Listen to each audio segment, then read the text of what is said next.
Hey guys, how you doing again? This is going to be one of the videos that will go in the leopard gecko diet series, which I'm doing.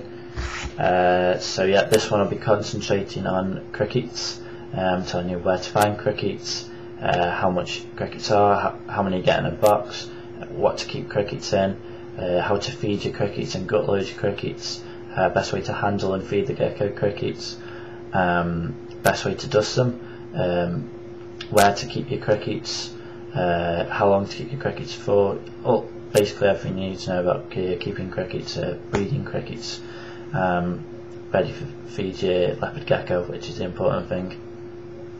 So yeah, when you go to a reptile shop or a pet shop and you buy crickets, generally they're going to come in a tub similar to that. I mean, that's just a plastic tub with air holes in the side, as you can see, and just like an egg crates, cardboardy thing, which your crickets will stay on.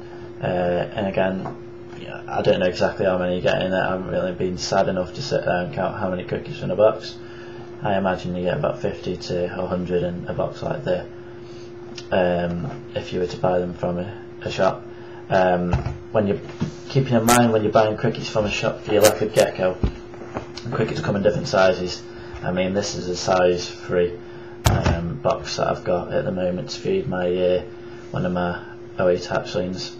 But generally, when you're feeding them crickets, you're going to want crickets roughly the size between their eyes. So, for example, if I was to eat a cricket, which I'm not going to, it would be something probably that big. Obviously, you transfer that to your gecko's eyes. How many crickets would you feed a gecko a day? Myself, you know, a lot of people say 2 to 3 a day. I feed mine about 4 a day when they're young, but that's just my personal preference. I mean, if people have got different opinions, post a comment, tell us what you do, or send me a message, but I feed them about 4 a day. So yeah, that you can keep your crickets fine in that. Another good thing to keep crickets in, if you're going to be keeping a lot of crickets, for if you've got a few geckos, whatever, is cricket keeper boxes.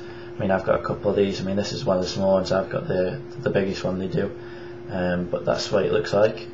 I mean, this was £7 for the small one, and the bigger ones go up to about 20 quid. But fantastic. I would really recommend someone get one of these. I mean, I use them, and I haven't stopped using them since I've kept crickets in. Basically, as you can see, there's 2 black tubes. These black tubes are where the crickets actually crawl up inside and stay, making it easier for dust the crickets and feed the crickets to your gecko. As you can, I don't know if you can see any down the actual black tubes, but the tubes just come out and you just chuck them in to the gecko. When you want to dust the gecko, you can just put a top on the end and just shake it about. Yep, that's a cricket keeper. You know, that was a bit rough in mine. I put my thumb through it, so I just covered it with a bit of plastic that I found, sellotape it on. It seems to work well for now anyway.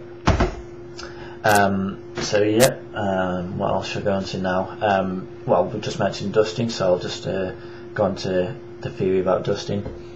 So yeah, dusting and supplementing your crickets, very important when feeding them to your gecko. So you've got a 7-day week. For myself, you know, my opinion, I use calcium, which is a T-Rex Bone Aid microstick calcium powder. I'll just give you a closer look at that. I use that 5 days out of the 7-day week. And again, like I say, you just tip it in the black tube, shake the tube, and then just tip them into your gecko. That's about 5 days out of the 7. Obviously, the calcium helps them. Goes to the bones, helps the bones to grow, and helps the gecko to grow. So your calcium is really important. Again, I do keep a calcium dish in all my vivariums, so the gecko can lick that up. Second thing you're going to need is Nutribol or Nutribal. Again, I use this probably 2 days out of your 7, so that completes your 7-day week of dusting. And this is a vitamin and mineral supplement that you dust your crickets with. It comes in a little bit bigger tub if you compare it to the other one. This one's a little bit more expensive. Price wise, what you're going to pay for something like this, I mean, this one's £9. This one don't have a price, and I can't remember how much it cost me. It's going to be about 2 to 6 quid. I know that seems like a big range, I really can't remember. If anyone wants to know the price of them or where to buy them from, you know, I'll give you some prices in some locations, but I'm pretty sure your local pet shop will store these. Again, you can buy them off the internet, which is just as good, and get them shipped to you. Yep, so that's crickets. I forgot what else I was going to tell you about crickets now. What did I say? Yeah, crickets like the dark, so you know, I just keep this. Don't really matter where you keep it. I just keep it in a drawer underneath my vivariums. Gut loading crickets, I can move on to that then, what gut loading means is basically feeding your crickets so that they're full of nutrients, that when your gecko eats them he gets the actual full benefit from eating the crickets. So by gut loading you're going to need two things. I haven't got them with me at the moment because they're at my other house, but you're going to want a water, which is basically a watered, like a gel, which is to represent water so the crickets can't drown in it. And you're going to want, you know, a little tub. It comes with these cricket boxes, so you can keep it in a little tub, and the crickets will drink that water.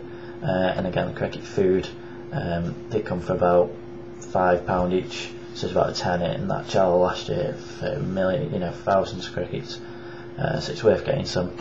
Again, you can as well. The cheaper alternative is to put apples, lettuce in there, and the crickets will munch on them really. You know, and get some nutrients in that way. When you feed them your gecko, and your gecko is going to get the best out of your crickets. I think I'll leave breeding crickets, breeding mealworms and waxworms and Dubai roaches and stuff for another video. So I'll do breeding insects and what have you for reptiles in a later video. I can't remember what I said at the start, what I was going to tell you about crickets. Oh, how much they cost? That'll be just before I finish the video. The crickets cost, I mean, I pay £2 for one of these tubs, and I can say that probably helps about 50 to 100 crickets. If you were to buy a tub, if you breed, obviously it's going to be a lot cheaper in the long run, but you've got to have enough reptiles to be feeding your crickets too, or else you're going to have crickets everywhere. Apologies for the sound on this and the previous video, but until I get my new video camera there's not much I can do. If I've got time I'll probably remake these videos if you want me to, with better sound quality if you can't quite understand there.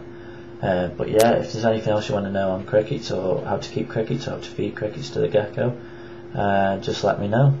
Okay, see you later guys.